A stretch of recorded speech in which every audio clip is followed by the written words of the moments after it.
Morning everyone. I will discuss the synthesis of long-range planning and project management.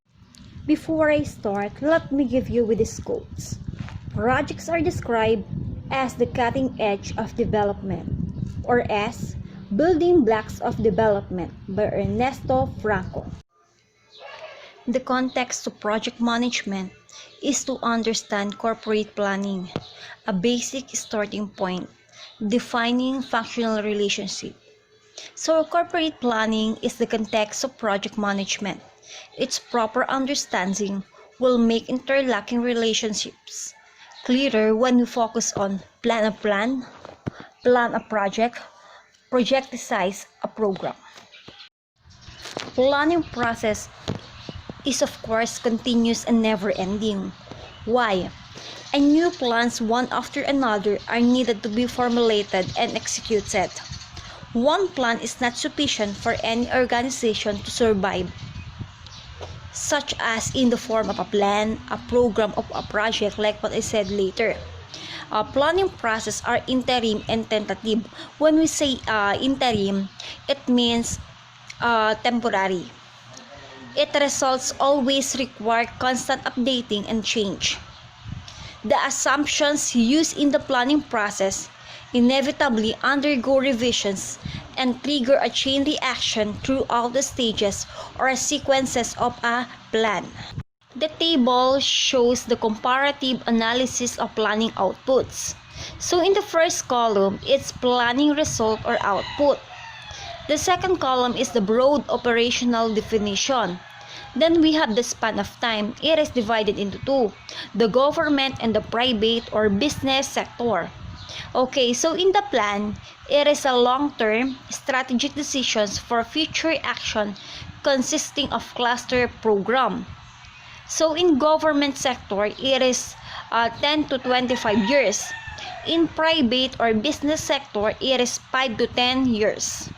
Next is a program. It is intermediate. Okay, so in a plan, strategic decision. So in a program, we will use tactical decisions consisting of cluster of projects. So the span of time in government, 5 to 10 years. In private, 3 to 5 years.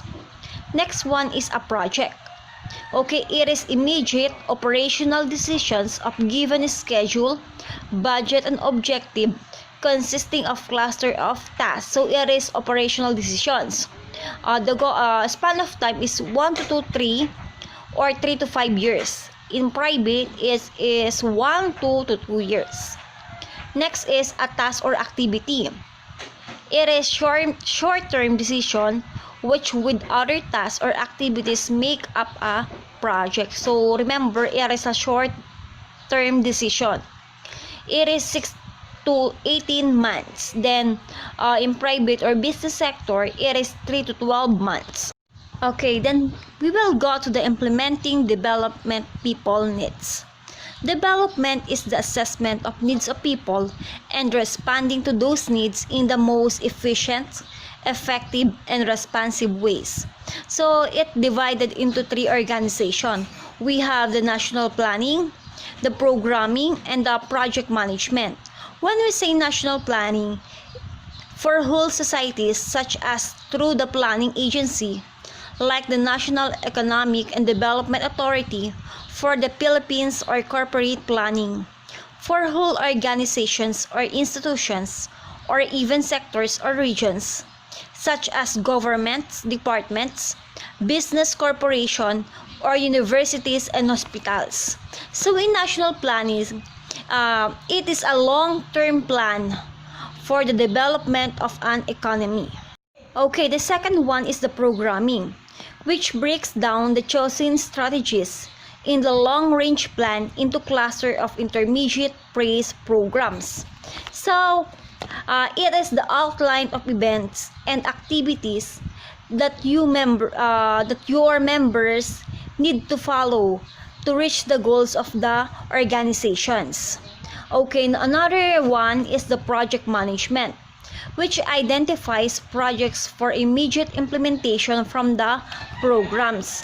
So it is formal Approved document that defines how the project is executed, monitored, and controlled. So the concept of corporate planning. Remember that corporate planning is the total planning, a formal and systematic process to ensure that long-range, intermediate, and annual planning is carried out regularly within the organization. Programs and projects that evolve out of these processes just have logical and contributory linkages to the goals and objectives of the corporate plan. So we have three levels of planning make up corporate planning. The first stage is the strategic or long-range planning. This is made up of the top management and senior division heads.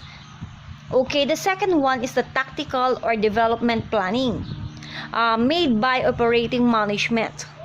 It is the intermediate in terms of scope and consists of programs. The third one is the annual operating planning. This is made by all the functional units within the strategic policies and guidelines mandated by top management. So remember this corporate planning process. When we say strategic planning, it will go to the corporate plan. It will be planning for long range for futures. Then tactical planning, it is the development of program. It control of current operations. In operational planning, it is the annual plan and project management. It is the implementation of planning routine and special. The larger systems and larger issues, the process of strategic planning. So for determining what the organization might do, we make an analysis of the external environment in which the organization operates. This type of analysis should cover a minimum span of 5 to 10 years projection and should probably be repeated once every 3 years. This may include an evaluation of the country's national economic and social development plans. First, what are the blueprints of national regional development? Secondly, what are the principal development thrusts of these plans? Any program to project selected thereafter should conform to this thrust. So these are the countryside development, the technology thrust including urbanization and industrialization, government reforms, social equity thrust, self-reliant and efficient economy, expanded export drive, and enlarged foreign investment. So the principal concern of the Philippine development are a concern first to reduce the poverty, to minimize social injustice, to enlarge power sharing in national affairs, to develop indigenous process of development. Thirdly, what are the undergirding principles or development we can discern because of these plans and trusts? Principally, they are the centrality of the rural sector in the Philippines development, a deep-seated concern for an improved quality of life among the rural masses, participatory power sharing and decision-making in self-induced development, integration of national and regional goals and development efforts, building of self-reliant economy, modernization of international and trade relations. Okay, so what the organization can do? Okay, so in internal resources analysis, market share, marketing capability, production technology capability, resources planning and use and performance, organizational management, structure and leadership. Okay, then definition of organizations, distinctive competence, identification of organizations, strength and weaknesses, assurance that the organization can provide this capability. Organization might do. So, external environment analysis. Okay, so it is the evaluation of the national plans, regional plans. Okay, the analysis of the clientele, industry or market, region and community. Another is the analysis of competition, collaborating groups. Okay, so in the analysis of the clientele, industry or market, it is the definition of environmental opportunities. It is the identification of products and services to be engaged in by organization. Assurance that this service is responsive to environment. So here, what the organization wants to do. It is the vision, goals, and values analysis. This is the definition of needs and wants of clientele. The definition of vision, values, and social responsibilities of owners and managers. Reasonable trade-off between clientele, needs, and organization values and priorities. The formulation of strategic mission or policy statement. The assurance that there is integration between the client needs and organizational mission. Okay, after determining what the organization might do, can do, what want to do, now we will determining what the organization should do. Okay, so it is the matching process. Products, services identified as opportunities in environment. Distinctive competitions identified from strengths and weaknesses of organizations. The corporate mission of goal identified from consumer needs and organizational vision and values. Under the products and services is the what you might do. Under the distinctive competencies is what you can do. Under the corporate mission is what you want to do. Okay, under the three of it, in the what you might do, can do, and what to do, it all identifying programmatic areas of concern today and the future. What you should do now. So it is the basis for tactical and development planning. Okay, now we have the different elements of organizational strategy. The basic, strategic, and the major. So the basic influences, we have the external environments, internal resources, values of owners, and social responsibility of owners. Okay, so in strategic, it determines the purposes, the survival, growth rate, and diversification, stability, probability, market share, and social contribution. Under the major policies is the clientele, the product or service scope, basis of competition, resource allocation policies, risk and time horizon. The project management, we have the three concepts of it. So we have the single point of integrative management, the integrative planning control, and the multidisciplinary skills and time bound. What are the characteristics of projects? These are key concepts gives project the following characteristics.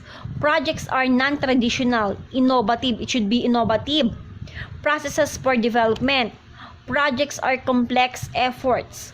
A project is the process of creating a specific result.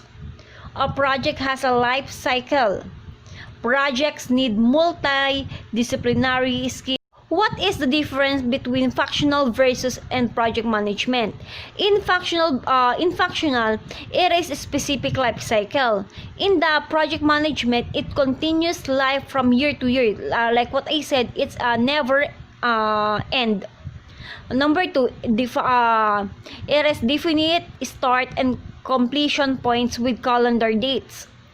In project management, no specific characteristic tied to calendar and other than fiscal year's budgets.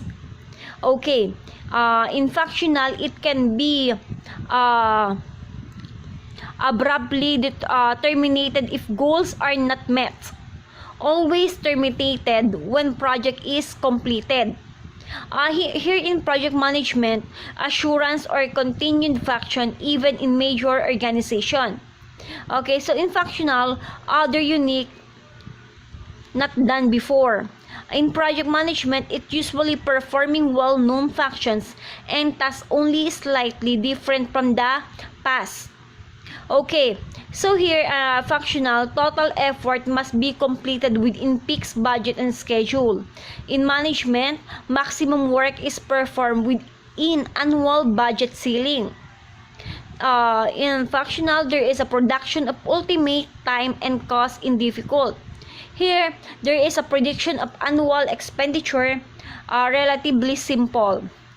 In functional, it involves multidisciplinary skills from different departments or organization which may change from one life cycle phase to the next. In project, it involves a few closely related skills and discipline within one well-defined and stable organization. It rate and type of expenditure constantly changing. In project, it relatively constant rate and type of expenditures. It basically dynamic in nature in functionals. In project management, it's basically steady state in nature. So now we will proceed to the advantages of project management. Number 1, the advantages of using project management. Because here, every project is planned, scheduled, and controlled so that commitments are in fact achieved. Okay. The second achievement is the advantages of appointing a project manager. So if there is appointing a project manager, there is a coordination of all functional contributors to the project. There will be proper utilizations of integrated planning and controlled methods and the information they produce. And there is assurance that the decisions are overall good for the project, rather than the good of one another contributing functional departments. Okay, so the third advantages is the integrated planning and control of all projects. Here, there is assurance that the activities of each functional area are being planned and carried out to meet the overall needs of the project. There is assurance that the effect of favoring one project over another are known, such as in resources allocation. Okay, so if there is a problem, there will be jeopardize the success of the project, thereby allowing prompt corrective action. Okay, for the summary of project management cycle, number 1 is the project selection and development. It is conceiving, identifying alternative project ideas, selecting project idea through concept paper or feasibility study, detailed project feasibility study. It is approved by the top management. Okay, for the second one, we have the project implementation. It is the activation through choice of project managers, staff, and functional specialties. Design of project organization, detailed work plans, coordinating, communicating, monitoring, and controlling. Use of problem solving and decision making skills. So in the third, it is the project termination and evaluation. It is spacing out or close out a project. And then we have the evaluation. Okay, and the last, we have the project recycling. It is the diffusion of lesson or outputs through case reports, pilot extension, replanning of project if it is to be duplicated elsewhere, if institutionalized in parent organization. Okay, so that's all. Thank you and God bless.